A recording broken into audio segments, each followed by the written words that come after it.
ሰላም ሰላም ሰላም ሰላም ሰላም ሰላም ሰላም መተናል ሰላም ውድ የዩቲዩብ ቻናል ቤተሰቦቻችን እንደምን አላችሁልን? ሰላም ሰላም። ይህ ኮፊ ቲዩብ ነው። ኮፊ ቲዩብ የመዝናኛ ቻናላችን እነሆ ዛሬ ምርጥ ያላቸውን ቪዲዮዎች ሰብስቦ ይዞ መጥቷል። እስከ ቪዲዮአችን ፍጻሜ ድረስ አብራችሁን ቆዩ። ቻናላችንን ያልተቀላቀላችሁ አሁን ሰብስክራይብ በማድረግ ተቀላቀሉን። እንደዚሁም ቪዲዮ ላይክ በማድረግ ጀምሩ። ኮፊ ቲዩብ ይመቻችሁ። የእናንተ ቲዩብ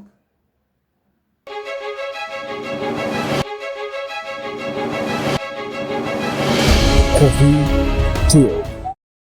ወደ መጀመሪያ ቪዲዮአችን እናልፋለን። እሺ በፈስ ሽታ መሸማቀቅ ቀረ። ይህንን ቪዲዮ ለፈሳሙ ጓደኛችሁ ሼር ማድረጋችሁን አትርሱ። በሰዓትም እንግዲህ እጅግ በጣም አስገራሚና ብዙዎችን ያስደሰተ ዜና ከወደ ፈረንሳይ ተሰምቷል። ክርስቲያን የተባሉ ፈረንሳያዊ ተመራማሪም እንግዲህ የፈስ ሽታ ወይም ደግሞ ሆዳችሁ የሚወጣውን የጋዝ ሽታ ሙሉ ለሙሉ ወደ ፈለጋችሁት ፍሌቨር የሚቀይሩ ኪኒኖች መስራታቸውን የተናገሩ። ይህ ኪኒንም እንግዲህ ሉቲን ማሪን ይባላል። ምንም አይነት የጎንዮሽ ጉዳት የለውም። ምግብ በምትወስዱበት ሰዓትም እንግዲህ ይህንን ኪኒን በመውሰድ የፈሻችሁን ሽታ ወደ ቸኮሌት፣ ቫዮሌት እንዲሁም ደግሞ የጽጌረዳና የጅንጅብል ሽታ እንዲኖረው ብቻ በማድረግ በቀላሉ መሳቀቃችሁን ማቆም ትችላላችሁ። እንዲሁም ደግሞ ይህንን ነገር እየገዛችሁ ለጓደኞቻችሁ መስጠት ትችላላችሁ ሲልም ጭምር መረጃዎችን እያወጣ ይገኛል። የዜናው እንግዲህ በዚህ ሰዓት ዓለምን እያስገረመ እንዲሁም ደግሞ ለበርካታ ሰዎችም መፍትሄ የሰጠ ነገር እንደሆነ ጭምር እየተነገረ ይገኛል። ይህ ነገር እንግዲህ በቶሎ ስኬታማ እንዲሆን እንዲሁም ደግሞ በእናንተ ላይ ቶሎ እንዲሰራና ውጤታማ እንዲሆን ከፈለጋችሁ በቀን ውስጥ ከ2 እስከ 6 ኪኒኖችን መውሰድ ይጠበቅባችኋል። ምንም አይነት የጎንዮሽ ጉዳት የለውም። የተሰሩት ሙሉ ለሙሉ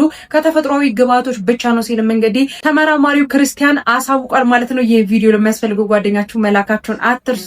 መልካም ቀን ይሁንላችሁ። ደጀኔ ያው መጥቶልሃል። በነገራችን ላይ ለደጀኔ በጣም አሪፍ መድኃኒት ይመስለኛል። ግን ኢማጂን ወዳጆች፣ ኢማጂን ልክ በቃ አሁን ይሄ ቸኮሌት ፈስ ማለት የቸኮሌት ፍሌቨር ያለው ፈስ ይፈሳል። ድጋሚ የምንልበት ዘመን ሲመጣ ማለት ነው። እንዴት ተቀለደ አለ ዘፋኙ። ኧረ የትኛው ዘፋኝ ነው ግን እንዲህ የሚለው? ፈረንሳይ ውስጥ ሊሆን ይችል ይሆናል ማለት የሚበሉትን ምግብ ምናልባት ወደ ቸኮሌቱ ሊያስጠጋው ይችል ይሆናል። አሁን ያበሻውን በ6 ክኒን ወደ ቾኮሌት ይመስላችኋል? እንጃ እኔ አይመስለኝም። እስቲ እናንተ ምን ትላላችሁ? ለማን ይሰጥ ይሄንን ፍሌቨር? ለማን ነው የምትሰጡት? በስጦታ ይሰጣል ብላለች እና የምትሰጡለትን ጓደኛችሁን እስቲ ኮመንት ሴክሽን ላይ ጻፉልኝ። ለማን ይሰጥ ይሄ መድኃኒት? ለማን ይገባል? ኮመንት ሴክሽን ላይ ጻፉልኝ። እኔ ግን ለደጀኔ ሰጥቻለሁ። ደጀኔ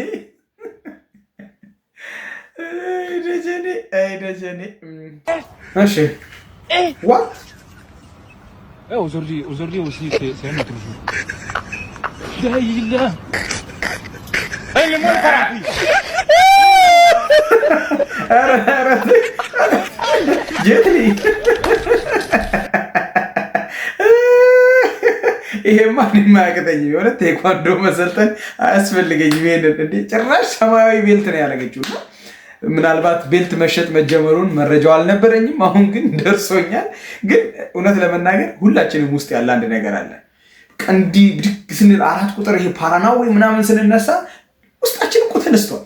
እግራችን ነው እምቢ ያለንና እቺ ምህታችን እንደዚህ ነው። ይሄ እኔንም አያቀተኝም እውነት ለመናገር ግን ቤልት ሰጪዎች ፕሊዝ ቤልቶቹን እናክብርበት። እነሱን እንኳን ተጠናል፣ ቤልቶቹን እናክብርበት። እሺ እንግዲህ መጣ ገደ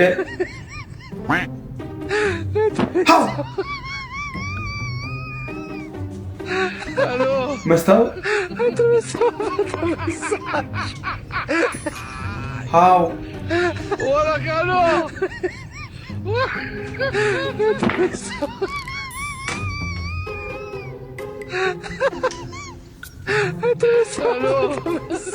የሆነ ሴራማ እየተጎነጎነልን ነው። በቃ መላውን ልትቀበለው ነው። አስረግ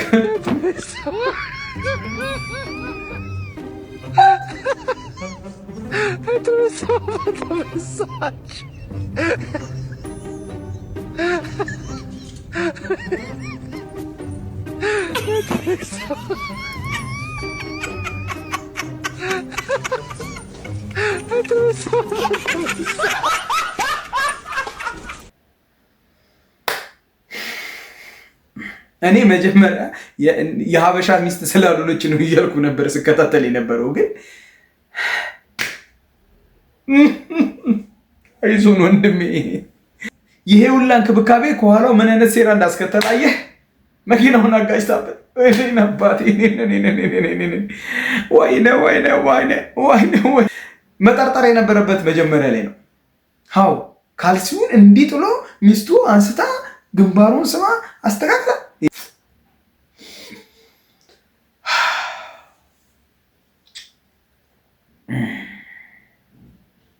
የኤግዚት ኤግዛም መፈተኛ ቀን ይፋ ሆኗል። ለሚፈተነው ጓደኛችሁ እንዲሁም ደግሞ ቤተሰባችሁ ይህንን ቪዲዮ ሼር ማድረጋችሁን አትርሱ። የትምህርት ምዘናና ፈተናዎች አገልግሎት ባወጣው መርሃ ክብር መሰረትም እንግዲህ በ2018 የትምህርት ዘመን አጋማሽ የኤግዚት ኤግዛም መፈተኛ ቀን እንግዲህ ከየካቲት 16 እስከ የካቲት 27 2018 ድረስ እንደሆነም ጭምር ይፋ አድርጓል ማለት ነው። ለሚፈተኑ ጓደኞቻችሁ እንዲሁም ደግሞ ቤተሰባችሁ ይህንን ቪዲዮ ሼር ማድረጋችሁን አትርሱ።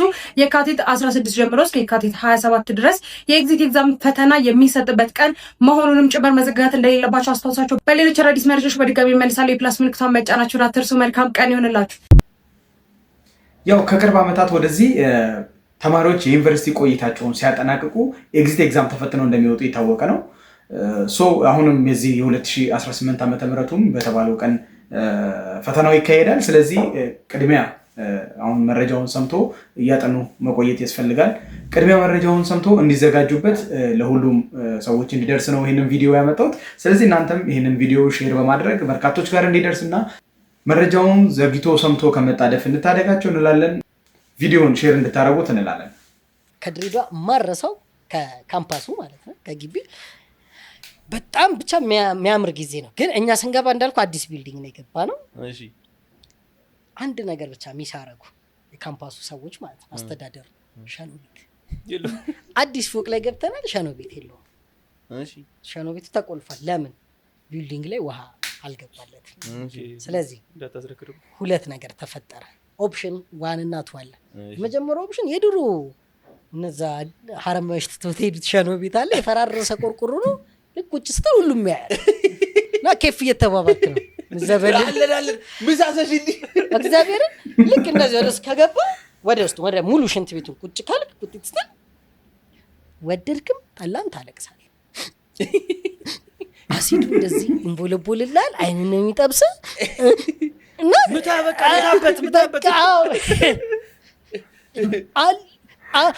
ለምን ያልከኝ ሰላም ምትለ እና ወደዛ ስትሆን የቸከሶች ቢልዲንግ ነው እና ኬፍ ነው አፍሪካስ ይጨራሽ ዛሬ ተዘበደለ ብራብ ይባላል። ከተታቃ አሙማ ከገባ ወደዚህ አትችል ቁም ነገር በራል ነበር። ሳፈልግ ነው ሰው ሰላም ምትለ መመሰል ትፈልጋል ያልክ ነው። ግን አላፊ አግዳም ያያል ሰላም አሎ ሰላም ዱብ ብራይላ ሳፈልግ ኬፍ ትላል። ከዛ ያኛው ኬፍ ልጅ ስትወጣ ከቸከስ ዶርም የሆነ ሰው ያለ ስትል ምን ትላል? ያው እውነት ለመናገር መተህ ድሬዳዋ ነው። ድሬዳዋ ዩኒቨርሲቲ አሁን በጣም ተቀይሯል፣ አድጓል። ቆንጆ ማስታወሻ ነው እውነት ለመናገር። ያው ሽንት ቤት ደግሞ ሁላችንም በምናውቀው ከመጸዳጃ በዘለለ መልኩ ትልቁ ዓላማው እንደው መመሰጫ ነው። ምስጥ የምትልበት ብቻ ሆነ። ስፔሻሊ አሁን ስልክና ቻርጀር ይዘን እየገባን በጣም የምንመሰጥበት ቦታ ነው ሽንት ቤት። ኢማጂን አሁን በቃ እንትን እያደረግን በጣም የሚያዝናና አተራረክ ነው። በጣም የሚያዝናና ጨዋታ ነው። እውነት ለመናገር ደስ ይላል። ግን ድሬዳዋ ዩኒቨርሲቲ አሁን ባለበት ሁኔታ በጣም ትልልቅ ህንፃዎችን እየሰራ ነው። በጣም ትልልቅ የልማት ስራዎች እየተሰሩ ነው። መተህ ብታየው ይህንን ታሪክም ደግሞ አሁን ላሉት ጄኔሬሽን ብትነግራቸው ያሉበትን ለማመስገንም ይመቻል ብዬ አስባለሁ። ይመችሽ ብራዘር። ምንነቱ ካልታወቀ ግብአት ጋር ተቀላቅሎ የተዘጋጀ እንጀራ ለገበያ ሊያውሉ የነበሩ 2 ግለሰቦች በቁጥጥር ስር ዋሉ። በሐረሪ ክልል ሐረር ከተማ ጂኒላ ወረዳ በልዩ ስሙ ሚካኤል ሰፈር በተባለ አካባቢ ምንነቱ ካልታወቀ ግብአት ጋር በመቀላቀል ለመጋገር የተዘጋጀ ሊጥ ለፖሊስ በደረሰ ጥቆማ በቁጥጥር ስር መዋሉን የሐረሪ ክልል ፖሊስ ኮሚሽን አስታውቋል።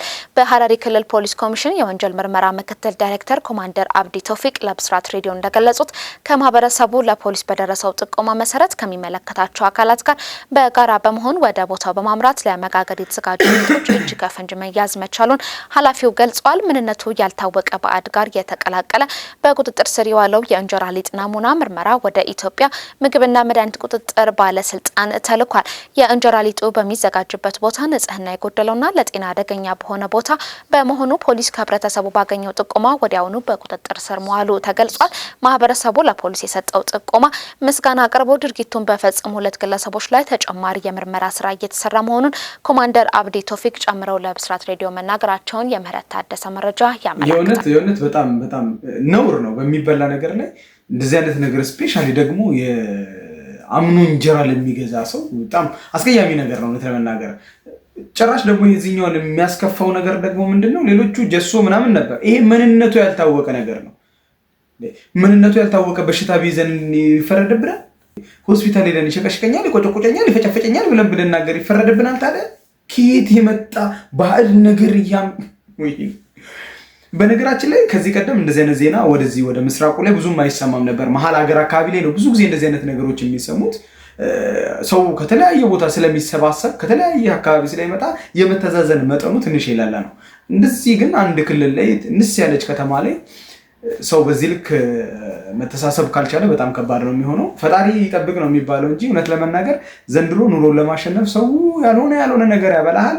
አንተም በቃ አሁን እኮ በ20 ዓመት በ30 ዓመት እኮ በቃ የአሮጊት የሽማግሌ በሽታ እኮ ነው የምንታመመው።